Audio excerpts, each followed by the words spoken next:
Alright, it's Jonathan English here with the Casual Nerds, and it is a huge week in comic books this time. Let's get started. This is John from John's Comics. Hi guys. What we got first? Well, we'll start off with DC. Not too many offerings this week compared to Marvel's, but as we'll be seeing. But nonetheless, they have a very good outing this week. We've got Wonder Woman 606. Straczynski continues an excellent run on Wonder Woman. This issue primarily occupied with her fighting some type of Minotaur for most of the issue. Doesn't really advance the story too much. There's a few key things here and there I want to ruin for you, but nonetheless, it's been a fun read with the Amazons leaving their island. You just like your DC women. Yes, I do. We'll get to Zatanna soon. Yes. Green Arrow issue 8 shipped this week. Ollie continues fighting for his forest in Star City. Ends up fighting some knights. Erdogan the demon shows up, and some of the JSA shows up. Title is okay, just mainly a lot of fighting in this issue. If you're a Green Arrow fan, pick it up. If not, it's one of those. He was a lot cooler in Cry of Justice. If you haven't checked that out, pick it up. Yes. JSA 2, if you're a JSA fan and you enjoy the characters, the stories are still cool. Personally, I like what Jeff Johns did at the beginning of his run. Those were great. I think it was like 20-some issues. Great run. So if you can, check the early JSA stuff done by Jeff Johns. This stuff that's coming out now, decent, but mainly if you're a JSA fan. Zatanna has been a very, very quirky title. I'm a big fan of hers. I'm not big into magic books, but I like her stuff. The first issue had to do with, if I remember correctly, a bunch of demons walking into a high-end restaurant and turning everybody into pigs and other farm animals. Very quirky. This issue, she starts off being held hostage by a person trapped in the body of a marionette with a knife, and they kind of explore what has been going on in the marionette's life and why the marionette is trying to kill her and other people. So if you like fun, quirky books, Zatanna is definitely worth a read. One of our favorite villains, Lex Luthor in Action Comics 897.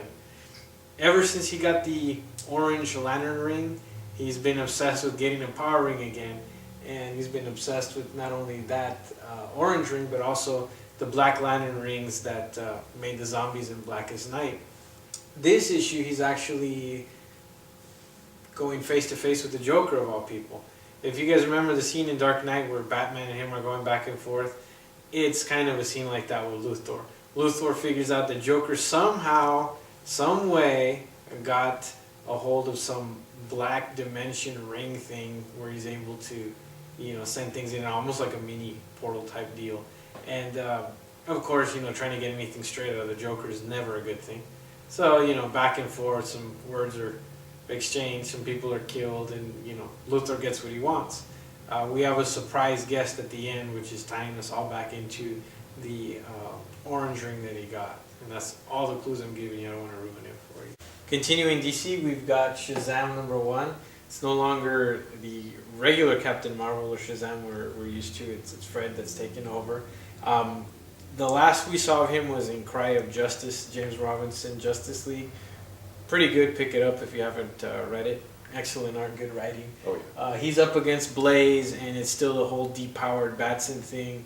Art is okay, only recommended for Shazam fans or Captain Marvel fans. Are you out there? Yeah. Pick it up, I guess. Teen Titans 91 is the continuation of the storyline where Damian joins. They're still after the same villain from a few issues ago. That's kind of tying up and his position solidifying with the Teen Titans a little more. It's fun just to see the dynamic with him and the team, and he kicks a lot of butt. So it's a fun issue. Check it out. Justice League Generation Lost. We know Max Lord is back with Brightest Day, and he was able to get Power Girl to go after the JLI, I guess it would for this incarnation of the Justice League International.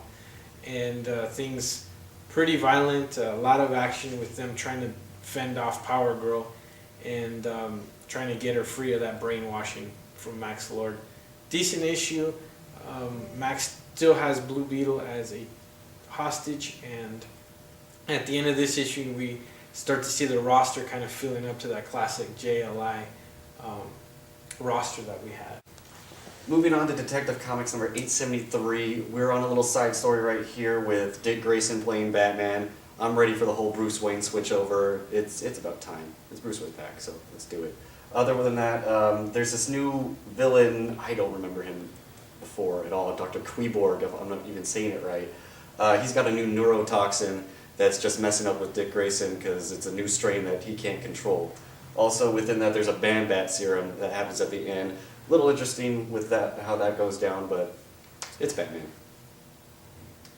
Continue, DC's got the JLA and the 99 team up. That book's alright. It's can't say it's one of my favorites, but it's just the teaming up of the JLA with another superhero team. Another JLA book, pick it up if you're a JLA fan. And Warcraft, Futurama's out this week. For you Green Hornet fans, you know the movie recently opened. The Kato series is out. One focuses on the female Kato from Kevin Smith's run, and the other one focuses on Kato as the father, the Bruce Lee character we all like. Yes, that's the true Kato. Larry Hama continues G.I. Joe with the American Hero run. We know that IDW decided to skip over everything that Image and Devil's Due did, which were great, by the way.